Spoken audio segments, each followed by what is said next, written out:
역대상 29장 20절부터 30절 읽겠습니다.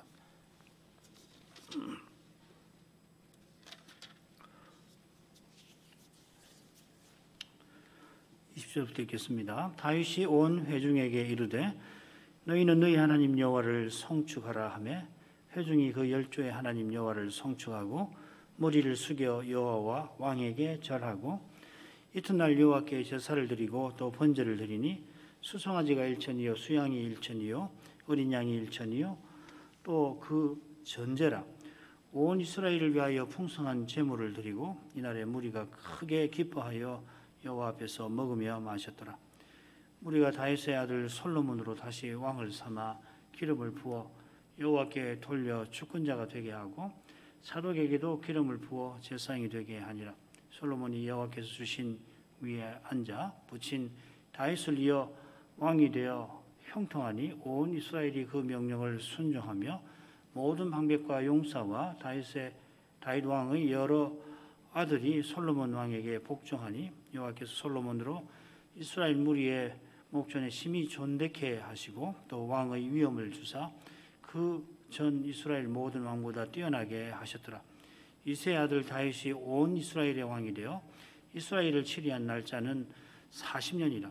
헤브론에서 7년을 치리하였고 예루살렘에서 33년을 치리하였더라. 저가 나이 많아 늙도록 부하고 존귀하다가 죽음에 그 아들 솔로몬이 대신하여 왕이 되니라. 다윗 왕의 시종 행적이 선견자 사무엘의 글과 선지자 나단의 글과 선견자 가수의 글에 다 기록되고 또 저의 왕 된 일과 그 권세와 저와 이스라엘과 온 세상 열국의 지난 시사가 다 기록되니라. 이것입니다.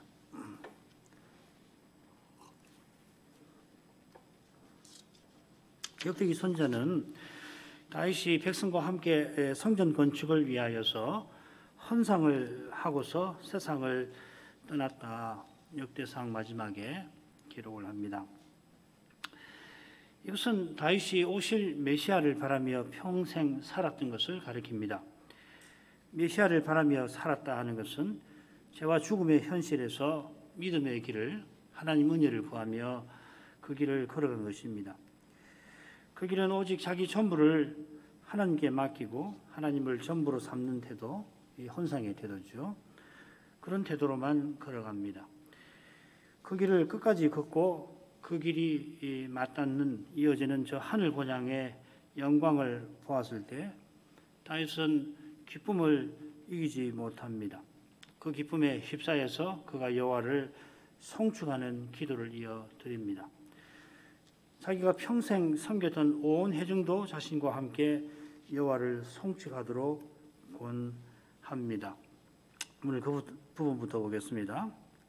20절부터 22절 상반절까지입니다. 다윗이 온 회중에게 이르되 너희는 너희 하나님 여호와를 송축하라 하며 회중이 그 열조의 하나님 여호와를 송축하고 머리를 숙여 여호와와 왕에게 절하고 이튿날 여호와께 제사를 드리고 또 번제를 드리니 수송아지가 1천이요 수양이 1천이요 어린 양이 1천이요 또 그 전제라. 온 이스라엘을 위하여 풍성한 제물을 드리고 이날에 무리가 크게 기뻐하여 여호와 앞에서 먹으며 마셨더라. 온 회중에게 다윗이 너희 하나님 여호와를 송축하라 하니까 그들이 열조의 하나님 여호와를 송축합니다. 바로 앞에 다윗의 송축 그 부분을 보면은 그가 열조의 하나님을 불러 감사와 찬송을 드렸죠. 10절, 18절에 처음과 끝에 보면은 우리 조상 이스라엘의 하나님 여호와, 또 18절에 보면 우리 열조 아브라함과 이삭과 이스라엘의 하나님 여호와여 그렇게 찬송을 드리는데 백성도 다윗처럼 여호와를 언약의 하나님으로 불렀습니다. 20절에 거듭 나오는 온 회중, 또 뒤에도 온 회중이 나오는데 이 온 회중이라는 말도 이들이 언약 백성임을 강조하는 표현입니다. 역대기 문서에 특별히 등장하는 표현이라고 말씀드렸죠. 하나님께서 열조와 맺으신 언약을 친히 이루어서 지금 이스라엘을 성전 건축에 써주십니다. 실은 송축이 이 성전 건축의 목적에 속합니다. 성전은 여호와께서 자기 백성을 가까이 불러 교제하시는 곳입니다. 교회의 본질은 여호와와 여호와의 종을 모신 그 거룩한 사귐에 있습니다. 하나님을 전부로 삼고 자기 전부를 드리는 거기에 교회다움이 나타납니다. 이 정신이 여호와와 왕에게 절한데 나타납니다. 똑같은 표현을 인간 왕에게 쓰는 뜻이 여호와께서 여호와의 종으로 오신 거기서 예수 그리스도 안에서 환히 드러납니다. 제자들이 부활하신 그리스도 앞에 경배하였죠. 이 절한다는 것은 하나님의 거룩한 통치를 온전히 받드는 것입니다. 이튿날 온 회중이 여호와께 제사를 드렸다 하였습니다. 물론 제사장이 레인의 도움을 받아서 제사를 드렸겠죠. 드린 제사는 당연히 언약의 체결과 갱신을 위한 번제와 화목제입니다. 21절 처음에 나온 제사라는 말, 또 그 끝에 나온 제물이 똑같은 낱말입니다. 쩌바임, 이 뭐냐면 화목제를 가리키는 표현이에요. 이게 잘 분간이 안 될 수 있는데, 이 번제와 함께 이 제물이나 이 제사라는 말이 나오면 그거 화목제라고 생각하시면 좋습니다. 솔로몬 때 성전 낙성식에서처럼 먼저 번제와 화목제를 드리고 이어서 온 이스라엘을 위한 화목제를 드렸을 겁니다. 다시 화목제를 드린 것은 백성이 화목제 음식을 먹는 것과 붙어 있습니다. 번제와 함께 드리는 이 화목제 음식은 백성이 먹는 것이 아니라 제사장에게 돌아가죠. 역대기 선자는 21절 앞뒤로 화목제를 배치를 합니다. 순서는 번제, 화목제 이렇게 들었을 텐데 순서를 이렇게 21절을 화목제를 앞뒤로 하고 번제를 가운데 배치를 의도적으로 한 겁니다. 그래서 화목제들과 달리 번제로 드린 희생의 수효를 특별히 언급을 했죠. 언급한 수효도 모두 1천입니다. 1천은 10 곱하기 10 곱하기 10 완전을 상징합니다. 번제는 여호와께서 이스라엘을 특별한 소유로 삼으신 뜻을 이루는 제사입니다. 여기 특별한 소유라는 말이 역대상 29장 3절에 나온 것을 기억하실 것입니다. 다윗이 사유, 금과 은을 드렸다 할 때 그 사유라는 말이 서글라라는 말입니다. 요컨대 역대기 선자는 성전 건축을 위한 온전한 헌상을 강조하고 있습니다. 역대기 선자가 이 온전한 헌상을 강조하는 그 심정은 자기 시대의 열악한 현실과 붙어 있는 것 같습니다. 사람의 눈에는 포로에서 돌아와서 힘겹게 성전을 재건했고 페르시아 제국에 비하면은 유다는 있으나 마나 합니다. 식민지이니까 유다의 모든 것은 이 페르시아 제국의 것입니다. 그것이 당시 이 세계의 법적 현실입니다. 무거운 세금을 매기면 내야 합니다. 전쟁이 나서 제국에서 수용 명령이 내리면 있는 것 없는 것 다 내놓아야 합니다. 요구대로. 그런 현실이라 언약 백성은 우리가 무엇을 할 수 있으랴, 우리가 가진 것이 무엇인가 낙담하기 쉽습니다. 그러나 여호와께서 그때나 지금이나 언제든지 돈이 없으셔가지고서 우리 보고 헌상하라 하시는 게 아닙니다. 쓰실 인물이 없어가지고서 마음이 내키지도 않게 억지로 헌신하라 하시는 것 아닙니다. 우리 스스로는 주님 앞에 아무것도 아닙니다만은 이런 우리를 주님의 거룩하신 뜻에 써주시려고 우리에게 있는 모든 것, 실은 하나님께서 우리에게 먼저 주신 모든 것을 하나님 손에 맡기라 하시는 것입니다. 역대기 백성이 식민지 백성, 곧 제국의 종이지만은 여호와께서 온전히 헌상하시는 자기 백성을 써서 제국을 호령하려 하시는 겁니다. 여호와께서 다니엘과 세 친구를 쓰셔서 느부갓네살의 제국을 호령하셨습니다. 당시 다니엘의 처지는 역대기 시대 백성보다 더 나빴으면 나빴지 결코 좋지 않았습니다. 이 온전한 헌상이 배도의 물결이 범람하는 이 시대에도 하나님이 우리에게 요구하시는 바로 그것입니다. 이 온전한 헌상은 다른 것 아닙니다. 오직 그리스도를 고백하고 그리스도를 전부로 삼는 바로 그 태도입니다. 우리에게 이런 고백과 태도가 있다면 교회 분열의 문제를 풀기를 틀림없이 주실 것입니다. 22절은 화목제 음식을 함께 나누는 아름다운 정경을 잘 보여주고 있습니다. 그 아름다움은 언약 백성이 하나님의 설하에서 거룩한 사랑으로 하나 되는 데에 있습니다. 역대기 선자가 역사를 되돌아보며 지금 언약 백성에게, 자기 시대의 언약 백성에게서 가장 바라는 모습일 것입니다. 하늘의 주님께서 우리에게 가장 바라시는 그 모습입니다. 해 아래서 누리는 참된 기쁨이 바로 거기에 약속되어 있는 것입니다. 이 기쁨에 대한 갈망이 있어서 이 분열된 현실에서 우리가 처절한 슬픔을 맛보는 것입니다. 이 기쁨이 충만할 저 영광의 날을 소망하기 때문에 이 괴로운 현실을 우리가 외면할 수가 없는 것이죠. 이 현실의 문제를 정직하게 대면하고서 문제를 풀 길을 찾기란 결코 쉽지가 않습니다마는 주를 의지하여 그 풀길을 걸어가야 할 것입니다. 그 길에 우리가 기대하는 그 일이 그대로 이루어질지 잘 알지를 못합니다마는 그 길 끝에 틀림없이 우리의 기대를 넘어서는 그러한 일이 우리를 틀림없이 기다릴 것입니다. 온전한 헌상이 이 정신이 태도가 있다면은 우리 모두가 그리스도와 같아지는 바로 그 일이 우리를 기다립니다.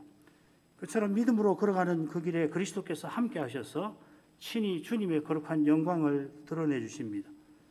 혹 바라던 대로 일이 이루어지지 않더라도 슬퍼할 일만은 아닙니다. 그 슬픔을 이길 하늘의 기쁨을 틀림없이 맛보게 하실 것입니다. 주님이 틀림없이 전부가 되어주실 것입니다.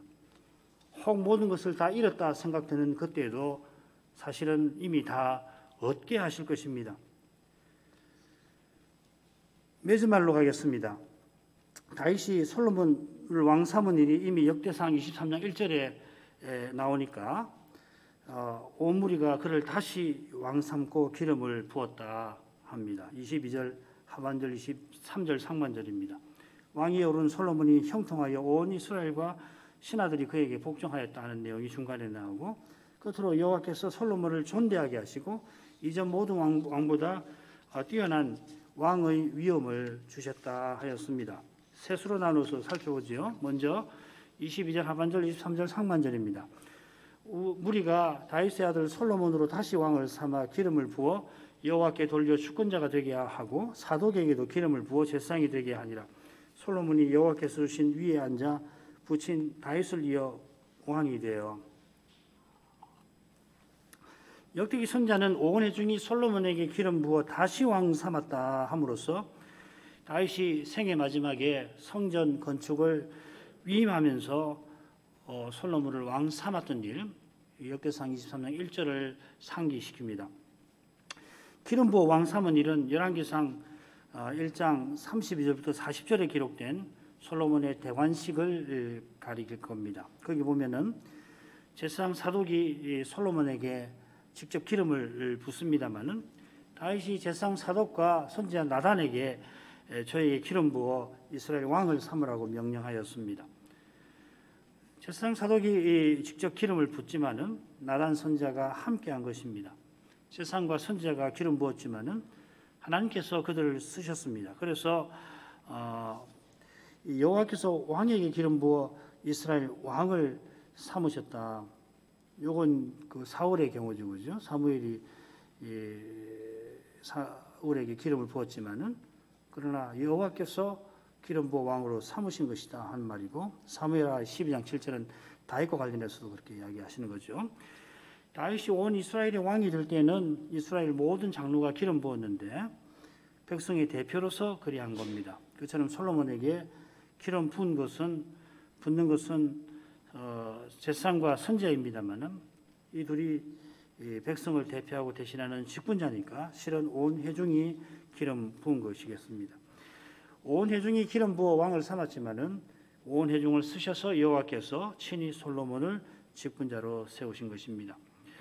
온 회중이 솔로몬만 아니라 사독을 기름 부어 제사장이 되게 하였다 하였습니다. 사독에게 기름 부어 제사장 기름 부은 일이 이 열왕기라고 하는 건 역대상하고 서로 짝을 이루는 역사가 기록되어 있으니까 열왕기를 비롯해서 다른 구약 성경 어디에도 나오질 않습니다. 아마 솔로몬이 이다말 계열이 아닌 엘르아살 계열이 대제사장 직분을 맡게 하신 하나님의 뜻을 받던 그 일을 가리킬 것입니다. 열왕기상 2장 27절 보면 아비아다를 쫓아내어 여호와의 제사장 직분을 파면하니 여호와께서 실로에서 엘리 집에 대하여 하신 말씀을 응하게 함이더라. 그리고 좀 밑에 내려가면은 제사장 사독으로 아비아다를 대신하게 하니라. 이것도 마찬가지일 겁니다. 솔로몬이 여호와의 명을 받들어 사독을 대제사장 되게 한 것입니다만은 역대기 선자는 오온회중이 그리하였다 합니다. 이것은 역대기 시대의 상황과 그 시대 교회의 이 사명과 붙어 있습니다. 그 시대는 다윗 왕위가 비어 있습니다. 사람의 눈에는 위대한 왕이 절실한 시대입니다.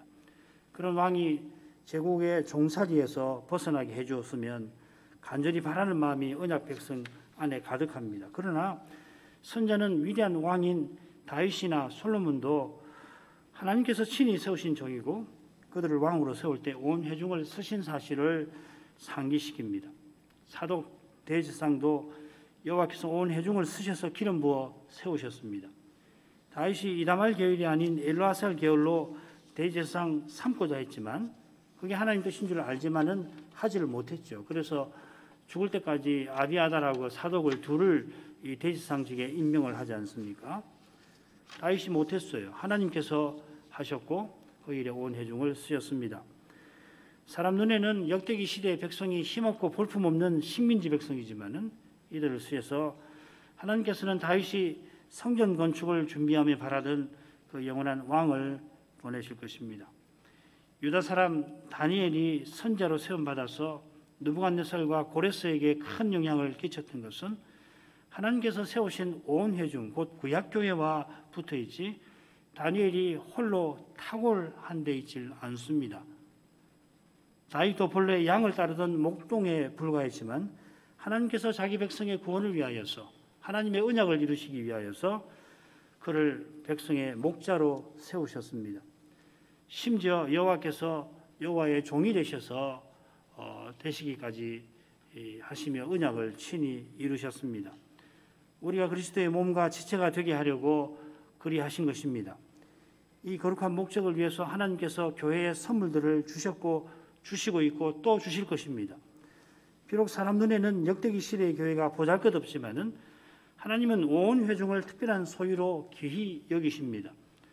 우리가 그리스도의 몸답게 서나가려고 한다면은 하나님께서 틀림없이 그 길에 장애되는 것을 친히 제거해 주시고 우리에게 절실한 모든 것을 친히 공급하실 것입니다. 이 시대의 거룩한 교회로 서나갈 길을 친히 보이시고 친히 인도하실 것입니다. 무엇보다 우리에게 말씀이 절실한데 그 절실한 말씀을 친히 주시고 깨닫게 하시고 또 받들게 하실 것입니다. 역대기 선자는 솔로몬이 여호와께서 주신 위에 앉았다 합니다. 이 표현이 실은 뭐라고 되어 있냐면 여호와의 위라고 되어 있습니다.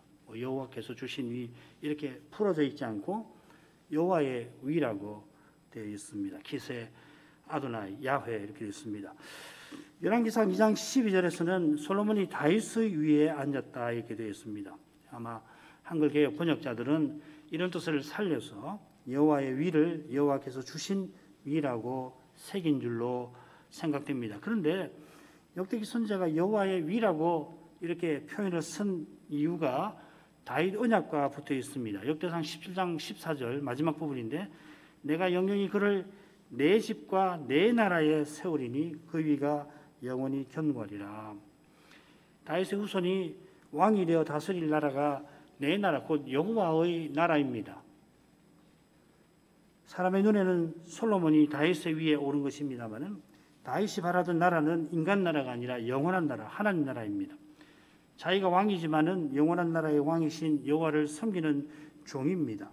종에 불과합니다마는 여호와께서는 그런 종인 다윗과 그의 왕위에 오른 후손을 내 아들이라 부르십니다. 시편 2편 7절이 그것입니다. 그리고 89편 27절에는 장자라고 하였습니다. 솔로몬이 왕위에 오른 데에서 역대기 선자는 여호와께서 언약을 다윗 언약을 친히 이루신 것을 봅니다. 그 언약이 온전히 이루어질 때에 다윗의 후손은 다윗이나 솔로몬처럼 입양된 아들이 아니라 하나님의 그 아들이심이 드러날 것입니다. 그분은 하나님 나라의 왕이십니다. 그리스도는 솔로몬이 왕위에 오를 때 역대기 선자는 다윗 언약이 아직은 부분적이지만 이루어진 것을 보는 것입니다. 그처럼 지금 다윗의 위가 비어 있는 자기 시대에 그 언약이 더욱 이루어지는 것을 봅니다.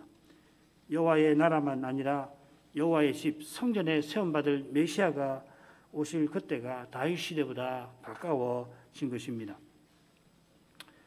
23절 하반절 24절 형통하니 온 이스라엘이 그 명령을 순종하며 모든 방백과 용사와 다윗의 여러 아들이 솔로몬 왕에게 복종하니 솔로몬이 왕위에 올라 형통하였습니다.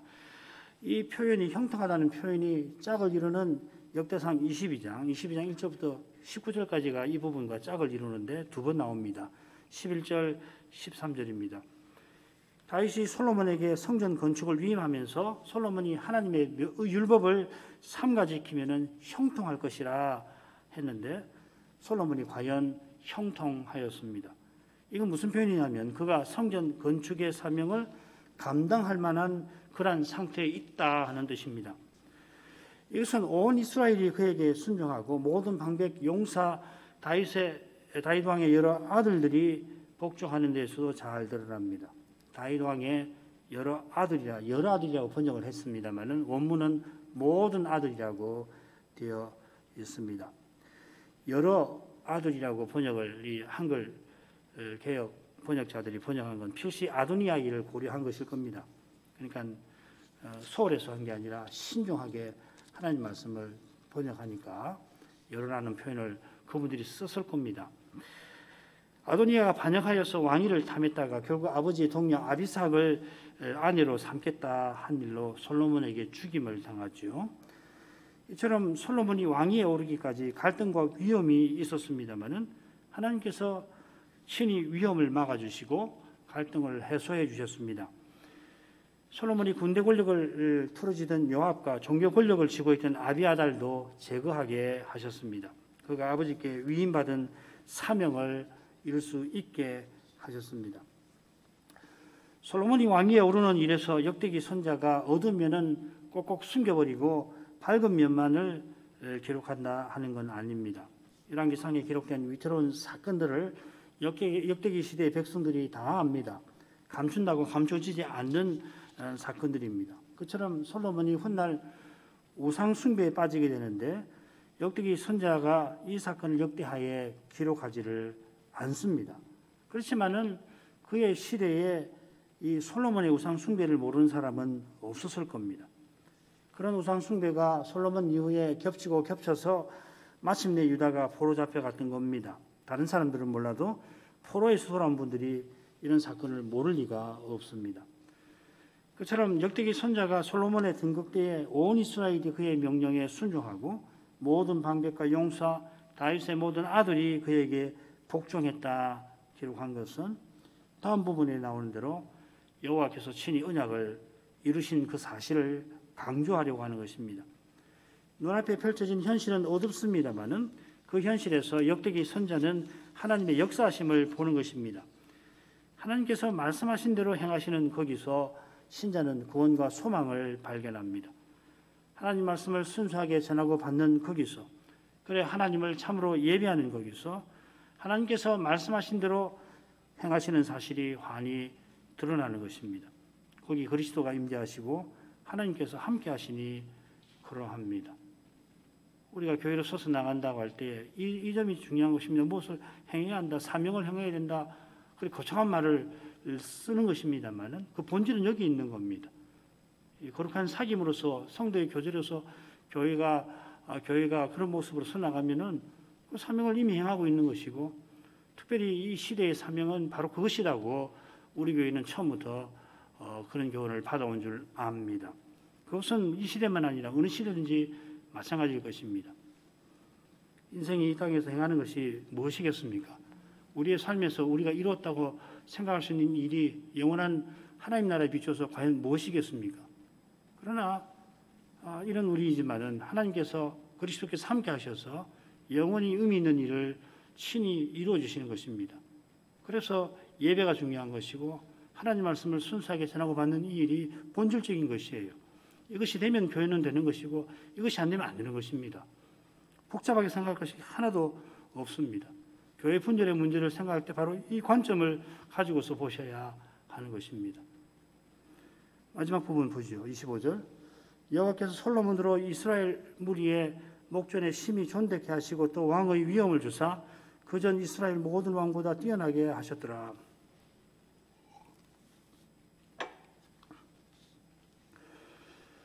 열왕기 사건에 비추어 온 이스라엘이 솔로몬에게 순종하는 거, 이 하나님께서 하신 일이 맞는데 여기서 하나님께서 이스라엘 무리, 온 이스라엘인데 여기는 이스라엘 무리라고 번역을 했어요. 똑같습니다. 온 이스라엘의 목전에 솔로몬을 존대케 하셨다. 아주 명시적으로 하나님께서 하셨다 이렇게 되어 있습니다.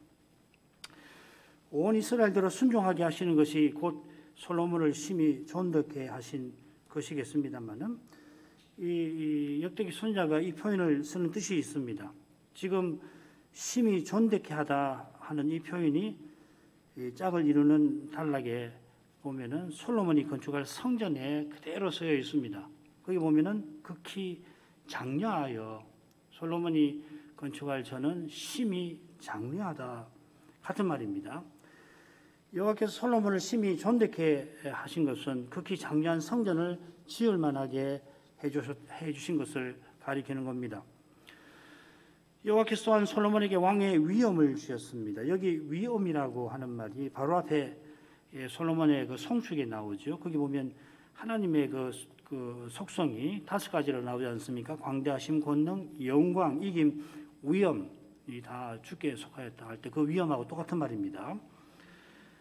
또 이 광대하심이라고 이 금방 일간 5가지 중에 처음 나오는 광대하심이 뭐하고 같은 말이냐면 이 존대케 하심과 붙어 있는 겁니다. 크게 하시다, 크시다, 크게 하시다 이 말이죠.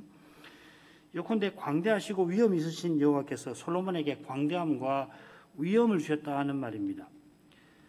하나님의 5 속성 중에 영광이 언약궤와 연결된다는 말씀을 드렸지요. 위엄도 그렇습니다. 이 위엄이란 말 시편 96편 6절에 보면은 이 언약궤 옮길 때 드린 찬송인데 이 시편 96편 6절에도 이 위엄이란 말이 언약궤와 연결되어 나옵니다. 결론으로 말씀드리면 왕의 위엄을 솔로몬에게 주셨다 하는 것은 그에게 성전 건축에 사명 주신 것과 붙어 있다 하는 말입니다. 사명을 주신 하나님께서 사명을 행할 힘을 주신다 하는 말입니다. 솔로몬에게 왕의 위엄을 주셔서 그 전 이스라엘 모든 왕보다 뛰어나게 하셨습니다. 그 전 이스라엘 모든 왕은 다윗 그리고 그 앞에 사울이죠. 사울과 다윗 둘뿐입니다만은 모든 왕이라 표현합니다. 지금 이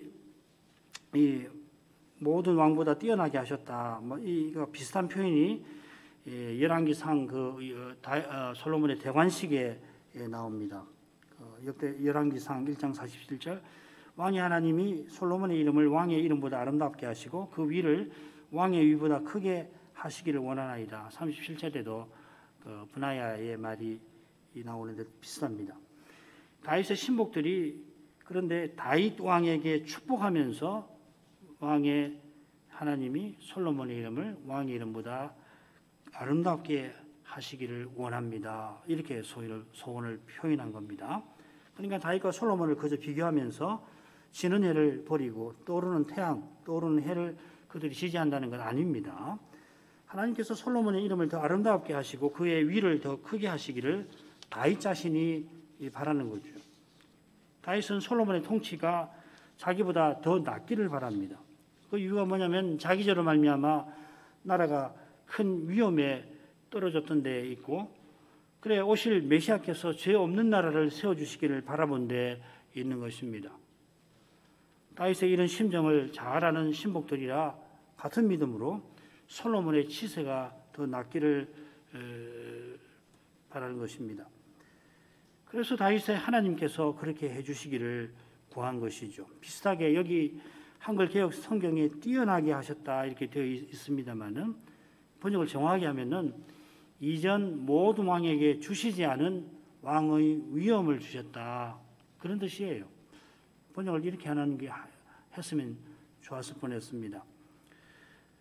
그 위엄은 앞서 살핀 대로 성전 건축의 사명과 붙어 있습니다. 솔로몬이 맡은 성전 건축은 그저 화려한 신전 하나 짓는 것 아닙니다. 하나님이 자기 백성과 함께 하셔서 거룩한 통치를 드러내시는 일과 붙어 있습니다. 이제 역대상 마지막 솔로몬 생애의 맺은 말을 보겠습니다. 26절부터 30절까지 읽습니다. 이새의 아들 다윗이 온 이스라엘 왕이 되어 이스라엘을 치리한 날짜는 40년이라. 헤브론에서 7년을 치리하였고 예루살렘에서 33년을 치리하였더라. 저가 나이 많아 늙도록 부하고 존귀하다가 죽음에 그 아들 솔로몬이 대신하여 왕이 되니라. 다윗 왕의 시종 행적이 선견자 사무엘의 글과 선지자 나단의 글과 선견자 가수의 글에 다 기록되고, 또 저의 왕된 일과 그 권세와 저와 이스라엘과 온 세상 열국의 지난 시사가 다 기록되니라. 세 부분으로 나눌 수 있습니다. 첫째로 다윗이 온 이스라엘의 왕으로서 40년을 다스렸다는 거고, 둘째로 그가 부하고 존귀하다가 죽을 때에 복되게 죽고 솔로몬이 그를 이어 왕이 되었다는 것, 셋째로 다윗 왕의 모든 행적이 선자의 글에 기록되었다는 것입니다. 생각할 것이 참 많은데 핵심만 간단히 생각하고 마치죠. 역대기 선자는 다윗이 온 이스라엘의 왕이라고 강조를 하고 있습니다. 사무엘기에 따르면은 다윗이 먼저 유다의 왕이 되어서 헤브론에서 7년을 다스렸습니다만은 역대기는 그 기간도 이스라엘을 치리한 세월에 포함시킵니다. 이건 역사 왜곡이 아니라 다윗이 이스라엘 왕으로 기름 부음 받았죠, 사무엘에게. 그리고 기름 부음 받은 뜻을 이루며 살았죠. 그래서 먼저 유다 왕이 된 것이죠. 아울러 역대기 시대에 주로 유다와 베냐민 지파가 언약의 땅에서 살아갑니다마는 선자는 그들이 다른 10지파와 함께하는 온 이스라엘로서 살아갈 것을 강조합니다. 특별히 이 역대상 처음에 나오는 족보 부분을 보시면은 그 점이 강조가 되어 있습니다. 예를 들면 역대상 9장 1절을 보면 온 이스라엘이 그 보게대로 계수가 되고, 이런 것도 역시 마찬가지죠. 군데 보면은 온 이스라엘이라는 말, 그래서 유다가 다른 지파는 다 제쳐놓고 우리만 뭐 해보겠다 이런 생각 갖지 말고 온 이스라엘이라는 그 정체성과 그리고 온 이스라엘에 주신 사명을 행하도록 선자는 이 교훈을 해나간다는 것을 알 수 있습니다. 그래서 쓴 말이 온 이스라엘이라는 말을 자주 쓰는 겁니다. 둘째로 다윗이 부하고 존귀하다가 죽은 것은 열조처럼 언약을 이루며 살았다는 것을 가르쳐 줍니다. 아브라함이나 이삭이 죽을 때 이런 표현을 쓰죠. 솔로몬이 대신하여 왕이 된 것은 하나님께서 다윗 언약을 친히 이루신 것을 보여줄 것입니다. 셋째로 다윗이 온 이스라엘의 왕으로서 행한 시종 행적이 사무엘, 나단, 가스의 글에 기록되었습니다. 세 분이 선지자죠. 칭호가 조금씩 다릅니다. 선견자 사무엘, 여기는 로에라는 말이고, 선지자 나단 할 때는 우리가 아는 그 나비라는 말, 그리고 선견자 갓 했는데 여기서는 사무엘이 선견자라고 할 때와는 다른 낱말 호세라는 말을 썼습니다. 여기서는 같이 선견자라고 되어 있지만 사무엘기를 보면 선지자 혹은 선견자된 선지자라고 되어 있습니다. 사무엘도 선지자라고도 기록이 되어 있죠. 신약 시대도 마찬가지고, 선자들의 그러니까 선견자나 선자라는 말을 쓸 때 조금씩 그 강조점이 다르지만은 근본적으로 무슨 차이가 있는 것이나 직분이나 등급에서 차이가 나는 건 아니다 이 말이죠, 그죠? 이 선지자의 이 글들이 지금은 남아 있지 않을 겁니다. 이 글들에서 역대기 선자는 사무엘기나 열왕기에 없는 내용을 가져다가 다윗 시대, 다윗 생애를 다시 쓴 겁니다. 이제 역대기 선자를 끝으로 세례 요한이 등장할 때까지 선지자가 없는 시대가 언약 백성의 삶에 이어질 것입니다. 그 기간이 한 400년 정도 될 겁니다. 300~400년, 400년 정도 생각하시면 될 것 같아요. 역대기 이후 시대는 선지자가 없더라도 선지자의 글들, 곧 기록된 계시를 통하여 자기 시대를 살필 수가 있을 것입니다. 역대기 선지자의 거룩한 안목을 배워서 시대의 사명을 깨달아서 받들 수가 있는 것입니다. 우리가 역대기를 공부할 때 열왕기와 다르게 독립해서 보아야 할 이유도 바로 여기 있는 것입니다. 이 역대기 선지자의 역사적 안목이 뭔가, 그걸 잘 배워서 우리 시대 역사를 어떻게 볼 것인가. 다윗의 시종 행적에는 왕된 일, 이 통치라는 말입니다. 그리고 그 권세, 저와 이스라엘과 온 세상 열국의 지난 시사가 있습니다. 이 시사, 이 시간이라는 말인데, 에트라는 말인데, 역사라고 해도 될 겁니다. 눈에 띄는 것은 온 세상 열국의 역사라 하는 표현입니다.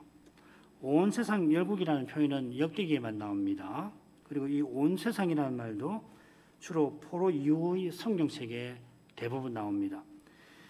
이것은 역대기 선지자가 자기 시대, 곧 제국의 시대에 비추어서 다윗의 통치를 살피고 있음을 잘 보여줍니다. 다윗이 사람 눈에는 작은 나라의 왕이지만은 그때도 하나님께서 작은 나라와 그 왕을 통하여 온 세상 열국을 다스리셨습니다. 그때보다 역대기 시대에는 언약 백성이 훨씬 작은 나라고 심지어 식민지 백성이며 더욱이 위대한 왕도 없습니다마는 여호와께서는 그때와 다름없이 그러나 더욱 광범위하게 열국을 다스리십니다. 무엇보다 메시아를 보내어서 영원한 제국 세우실 그 뜻을 역대기 시대에 신실하게 이루고 계십니다. 이만큼 하고 역대기 공부는 마치겠습니다. 같이 기도할 제목이었습니다. 역대기 선지자는 다윗이 생애 마지막에 성전 건축을 위하여 헌상한 일을 중요하게 기록합니다. 이것은 다윗이 오실 메시아와 하나님 나라를 간절히 바랐다 하는 것을 보여줍니다. 다윗이 본래 양을 뒤따르던 목동에 불과했는데 여호와께서 이스라엘의 목자 왕으로 그를 세우셨습니다. 이는 여호와께서 오직 열조와 맺은 언약을 친히 이루려 하신 것입니다. 다윗 자신이 남보다 나아서도 아니고 다윗 집안이 이스라엘의 다른 집안보다 나아서도 아닙니다. 이게 다 다윗의 말이죠. 혹 낫다 하더라도 사람이 하나님의 언약을 이루지 못합니다. 오직 하나님께서 언약을 이루십니다. 이건 다윗 생애에도 환히 드러납니다. 다윗은 세상을 떠나기 직전에 솔로몬을 왕위에 세우려고 하는 일에서 자기 죄의 무서운 결과를 보게 됩니다. 자기 아들 아도니아가 반역하여 왕위에 오르고자 했고 그때 군대 권력을 장악했던 요압과 종교 권력을 쥐었던 아비아달이 아도니아의 반역에 가담했습니다. 요압이나 아비아달의 일은 다윗처럼 이스라엘이 하나님 앞에 범죄한 현실과 붙어 있었습니다. 다윗 시대가 참 위대한 시대지만 위험 요소가 굉장히 많았고 다윗 생의 마지막까지 이런 긴장과 갈등이 있었다는 겁니다. 그가 이런 죄의 현실에서 끝까지 왕의 수임을 이룰 수 있었던 것은 전적으로 여호와의 은혜였습니다. 여호와께서 친히 언약을 이루셨고 그 일에 다윗을 귀히 써주셨습니다. 이 사실을 철저하게 깨달은 다윗이라 온전히 헌상한 것입니다. 자기처럼 온 회중도 모든 것을 여호와의 손에 의탁하고서 다만 그 손에 인도를 받아 나아가기를 바란 것입니다. 온 회중도 그저 화려한 신전이 세워지기를 바랄 것이 아니라 메시아와 영원한 제국을 바라보게 한 것입니다. 메시아가 오셔서 무엇보다 죄를 없이 하시고 의가 가득한 나라를 세우실 것입니다. 다윗이 간절히 바라던 메시아께서 마침내 세상에 오셨고 십자가와 부활로 성신 안에서 의와 평안과 기쁨의 나라를 지금 세우고 계십니다.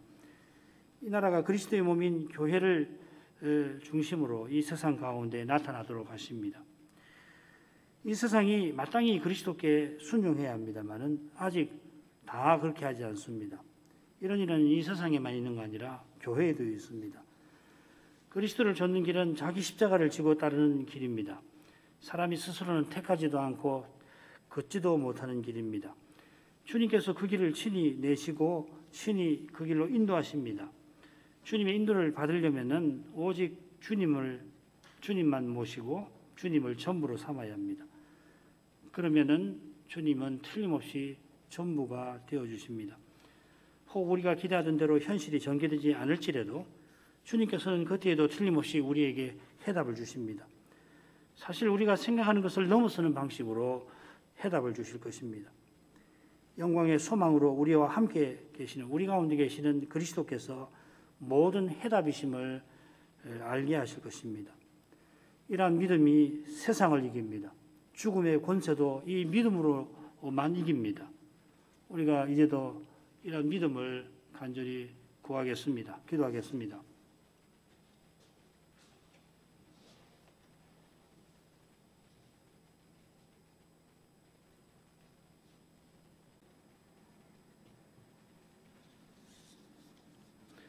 기도하겠습니다.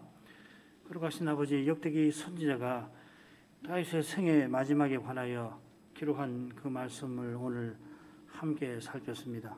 열왕기 선지자가 이미 다윗이 솔로몬을 왕위에 올린 후에 세상을 떠났던 그 일들을 이미 성경에 기록하였지만은 역대기 선지자는 사무엘과 갓과 나단 선지자가 기록한 그 글을 통하여서 다윗 시대를 다시 살펴 그 시대에 여호와께서 어떻게 친히 언약을 이루고 나가셨는지를 교훈하고 있습니다. 다윗의 시대를 다시 살피되 그 시대에 하나님께서 친히 행하신 그 일들에 비추어서 역대기 선지자는 자기 시대의 현실을 살폈고 자기 시대 백성에게 꼭 필요한 말씀을 전한 줄 압니다. 다윗이 세상을 떠나기 직전에 성전 건축을 위하여 온전히 헌상을 하고 온 회중도 자기와 함께 헌상하는 것을 보고서 그가 큰 기쁨 가운데 하나님 은혜와 영광을 성취하였습니다. 찬송하는 다윗의 마음이 메시아와 하나님 나라를 간절히 바랐을 줄 압니다. 하나님께서 자기가 드린 헌상을 받아주시고 메시아를 속히 보내주셔서 죄가 전혀 없는 나라, 하나님 뜻이 온전히 이루어지는 그런 나라를 세워주시기를 그가 소원하였을 것입니다. 하나님께서 양을 뒤따르던 일개 목동에 불과한 자신을 이스라엘의 목자로 세우셨고 그처럼 그런 힘없는 자기와 함께 하셔서 왕의 소임을 다 이루게 하셨지만은 그런 각별한 은혜에도 불구하고 다윗이 하나님 언약을 허물 만한 그러한 죄를 거듭 범하였던 것을 저희가 성경에서 배웁니다.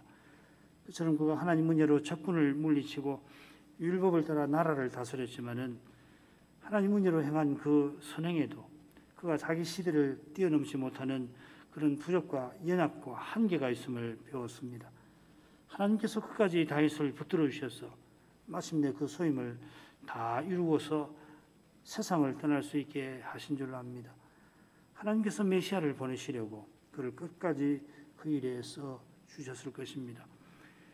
역대기 선지자는 비록 자기 시대가 사람의 눈에는 다윗 시대에 비하여 초라하기 짝이 없지만은 여호와께서 다윗을 쓰셔서 친히 언약을 이루신 것처럼 이제도 제국의 종에 불과한 자기 백성이지만은 이러한 백성도 하나님 앞에 온전히 헌상할 때 쓰셔서 틀림없이 그 거룩한 영광을 드러내실 것을 바라보았습니다.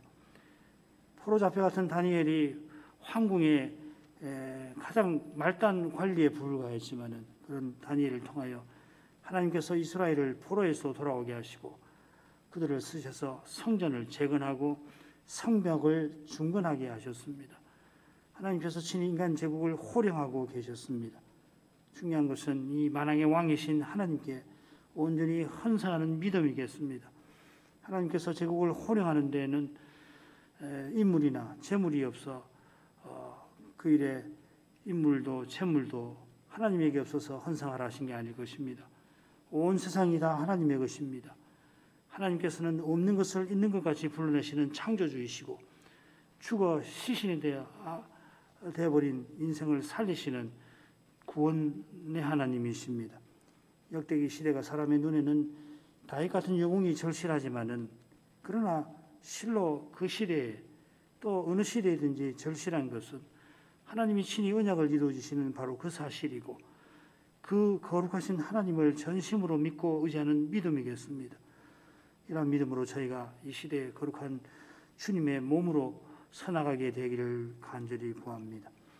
저희 앞에 당한 분열의 현실은 혹 사람 생각에는 도무지 풀 길이 없어 보이는 문제와 같을지라도 그리스도께서 틀림없이 해답을 주실 것입니다. 저희가 전심으로 주님을 믿고 주님을 전부로 모신다면 주께서는 틀림없이 언제든지 우리에게 전부가 되어주십니다. 그리스도께서 우리와 함께 하시는 이것이 우리에게 가장 절실한 그것이며 우리와 함께 하시는 그리스도께서 언제든지 우리에게 해답이 되어주십니다. 주님을 믿고 나가는 길에 혹 우리가 생각하거나 구하는 것과 달리 우리의 현실이 그렇게 전개될지라도 주께서는 우리 생각하는 것이나 구하는 것에 능히 넘치는 방식으로 신이 해답을 주실 줄 믿습니다. 이 주님을 꼭 믿고 살게 해 주옵소서. 예수님 이름으로 기도합니다. 아멘.